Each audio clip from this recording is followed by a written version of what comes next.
లోక్సభ నామినేషన్ల స్వీకరణ మొదలు కానుంది. దీంతో కరీంనగర్ కలెక్టరేట్లో అన్ని ఏర్పాట్లు చేశారు అధికారులు. కలెక్టర్ పమేలా సత్పతి ఎన్నికల రిటర్నింగ్ ఆఫీసర్గా నామినేషన్లు తీసుకోనున్నారు.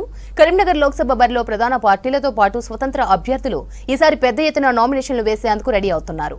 నామినేషన్ల ప్రక్రియకు సంబంధించిన మరింత సమాచారం కరీంనగర్ నుంచి వెంకటేష్ అందిస్తారు. పార్లమెంట్ ఎన్నికల షెడ్యూల్ నెల రోజుల కింద వచ్చిన ఈ రోజు అఫీషియల్గా నోటిఫికేషన్ వచ్చింది. ఈ నోటిఫికేషన్ తర్వాత నామినేషన్ల ప్రక్రియ కూడా ప్రారంభమైంది.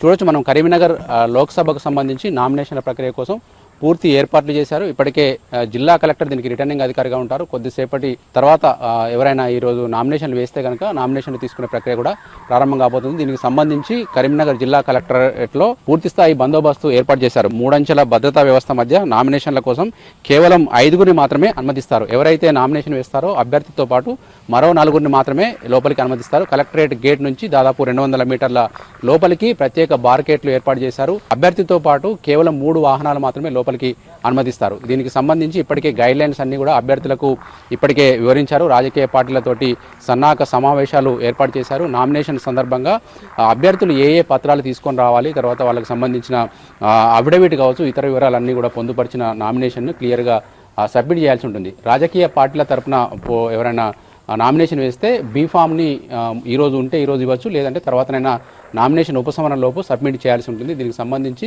రిటర్నింగ్ అధికారి ఛాంబర్ కార్యాలయానికి వెళ్లేందుకు వీలుగా ఇక్కడ పర్టికులర్గా బందోబస్తు సంబంధించిన ఏర్పాటు కావచ్చు, అన్ని ఎక్కడ వాళ్ళకు అభ్యర్థులకు వివరంగా అర్థమయ్యేలా నోటీస్ బోర్డులు కూడా అంటించారు. ఇక్కడ మనకు జనరల్ ఎలక్షన్కి సంబంధించిన నేషనల్ నామినేషన్ హెల్ప్ డెస్క్ ఒకటి ఏర్పాటు చేశారు. ఈ హెల్ప్ డెస్క్ దగ్గరికి వెళ్ళి వాళ్ళ అభ్యర్థులు ఏదైనా డౌట్లు ఉంటే కూడా వాళ్ళు క్లియర్గా చేసుకునే అవకాశం ఉంటుంది. మనకు నామినేషన్ పత్రం ఫారం 2A పేరుతోటి సమర్పించాల్సి ఉంటుంది. అఫిడవిట్ ఫారం ఏమో 26 నంబర్ తోటి సమర్పించాలి.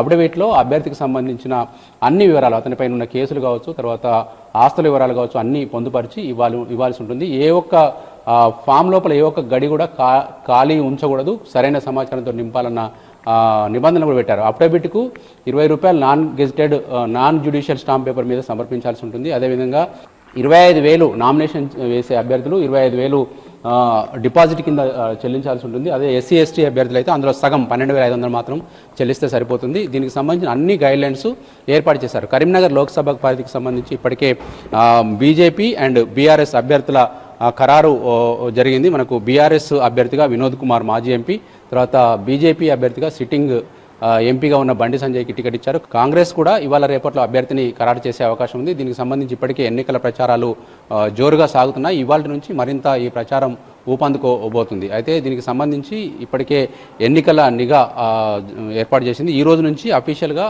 అభ్యర్థుల ప్రచార ఖర్చులు కూడా లెక్కలోకి వస్తాయి. వాళ్ళకు ఖర్చులు చేసే మానిటరింగ్ ఉంటుంది. 95 లక్షల వరకు పార్లమెంటు అభ్యర్థి ఖర్చు చేసుకునే విధంగా మనకు ఎన్నికల గైడ్లైన్స్ ఉంటాయి. దానికి అనుగుణంగా వీళ్ళు చేసే ప్రతి పైసా మీద మానిటరింగ్ ఉంటుంది. అదేవిధంగా నగదు రవాణా కావచ్చు, తర్వాత మద్యం పంపిణీ, ఇట్లాంటి వాటి మీద కూడా పూర్తి స్థాయి నిఘా ఏర్పాటు చేశారు. జిల్లా కలెక్టర్ ఈ ఎన్నికలకు రిటర్నింగ్ అధికారిగా వివరిస్తారు. ఎమ్మెల్యే ఎలక్షన్లో అయితే మనకు ఆర్డీఓ కానీ, జాయింట్ కలెక్టర్లు కానీ, అడిషనల్ కలెక్టర్లు కానీ మనకు రిటర్నింగ్ ఆఫీసర్గా వివరిస్తాయి. పార్లమెంట్ ఎన్నికలకు ఎక్కడ జిల్లా కలెక్టర్ అక్కడ రిటర్నింగ్ ఆఫీసర్గా వ్యవహరిస్తారు. పమేలా సత్పతి ఛాంబర్లోనే ఈరోజు కొద్దిసేపటి నుంచే మళ్ళీ కొద్దిసేపట్లో నామినేషన్లు స్వీకరించే ప్రక్రియ ప్రారంభమవుతుంది. ఇప్పటికే దీనికి సంబంధించిన అన్ని ఏర్పాట్లు పూర్తి చేసుకున్నారు. రిటర్నింగ్ అధికారికి దగ్గరికి మనం ముందే చెప్పుకున్నట్టుగా కేవలం 5గురిని మాత్రమే అనుమతిస్తారు. అన్ని నామినేషన్లో ఉన్న అన్ని సక్రమంగా పూర్తి చేసిన తర్వాత ఇవ్వాలన్న ఆదేశాలు ఉన్నాయి కాబట్టి వాళ్ళు 1-2 సార్లు చెక్ చేసుకొని ఇవ్వాల్సి ఉంటుంది. ఒకవేళ రిజెక్ట్ చేస్తే కనుక మళ్ళీ ఇబ్బంది అవుతుంది కాబట్టి ముందుగా వాళ్ళకి హెల్ప్ డెస్క్ ద్వారా కూడా కొన్ని సలహాలు సూచనలు ఇచ్చే అవకాశాలు అయితే కనిపిస్తున్నాయి. ఈ రోజు నుంచి పూర్తి స్థాయి రాజకీయ కోలాహలం కరీంనగర్ కావచ్చు, మిగతా